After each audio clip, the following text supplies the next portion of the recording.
Hello বন্ধুরা, আজকে আমি বানাচ্ছি শোল মাছ। তো দেখো শোল মাছটা আমি কী দিয়ে বানাচ্ছি। এটার মধ্যে আমি আলু দিয়েছি আর একটু টমেটো দিয়েছি, বেশি করে আদা দিয়েছি, আর যা যা রুটিন মশলা থাকে ওগুলো দিয়ে কড়াইশুঁটি দিয়ে শোল মাছের একটু হালকা পাতলা ঝোল করব। তো কার কার পছন্দ তোমাদের এরকম ধরনের রান্না একটু কমেন্ট করে জানাবে বন্ধুরা। আর রান্না তো একই রকমেরই হয়, একটু গরম মশলা শুধু দেবো।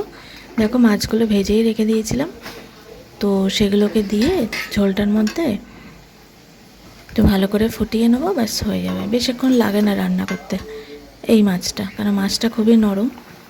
তো একটু ভাজা এপিট এপিট করে আর যা মশলা ফসলা কষিয়ে নিলেই ব্যাস হয়ে যায়।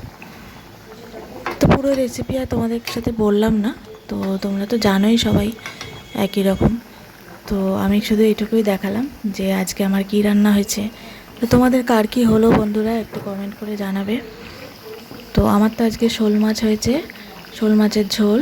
আর ওদিকে শাক বানিয়েছি, পালং শাক করেছি আলু বেগুন আর বড়ি দিয়ে।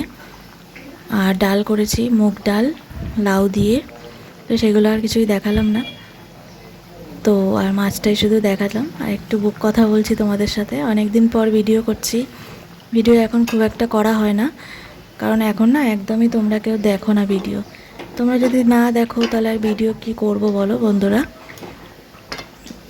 তোমাদের দেখার জন্যই তো আমার ভিডিও করা। তো যদি তোমরা নাই দেখো, তোমাদের হয়তো পছন্দ হচ্ছে না, সেই জন্য কেউ দেখছো না। তো এখন ভিডিও ওই জন্য কম করে দিয়েছি, মাঝে সাঝে একটা করে দিচ্ছি। তো দেখো যদি ভালো লাগে তাহলে একটা লাইক কমেন্ট করে দিও বন্ধুরা। Thank you.